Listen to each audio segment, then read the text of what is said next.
Bienvenue à la revue de la presse africaine du 13 septembre 2024, laquelle s'ouvre en Côte d'Ivoire avec le Nouveau Réveil, qui en grande une évoque le RHDP dans la plaie des suspicions de lutte de leadership de la désunion des cadres profonds dans le district des montagnes, avec d'ailleurs Kafala, qui reconnaît ouvertement la reculade de son parti.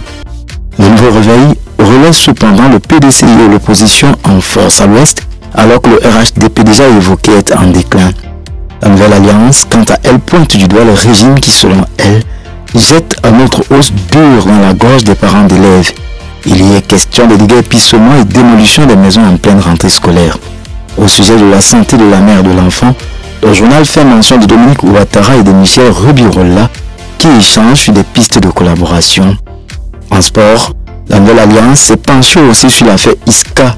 Après la décision du TAF, indique le journal, la FIF face à un gros dilemme.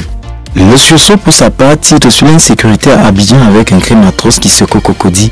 Il y a indiqué que les parties intimes des victimes sont emportées et que les résidences meublées étaient sous haute tension. En politique, avec la présidentielle en perspective, le sursaut revient sur comment le RHDP veut contrôler l'Ouest. Il y a fait des révélations sur la tournée stratégique de Gilbert Kone-Kafana. La voix originale en première de couverture se penche sur la marche pacifique de la société civile de ce vendredi, non sans évoquer Agip qui compte sur la mobilisation nationale. Sur les retombées de la CAN 2023, le journal indique que la CAF offre 8 milliards de francs CFA à la FIF. Il y a aussi indiqué en couverture de la voix originale le nouveau découpage administratif de la Côte d'Ivoire. Au Cameroun, Alpha Eco signale les perturbations de la fourniture électrique qui persistent.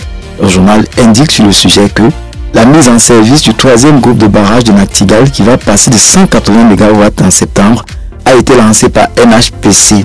L'impact des capacités supplémentaires reste mitigé, indique ainsi le journal.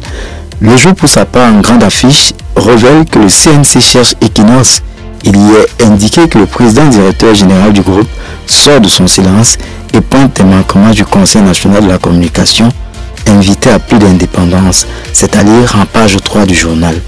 Portant son regard vers le septentrion, le jour s'apitoie sur le sort de la ville de Yagua, où le pont a cédé avec une montée en continu des eaux, qui d'ailleurs a coupé en deux la localité.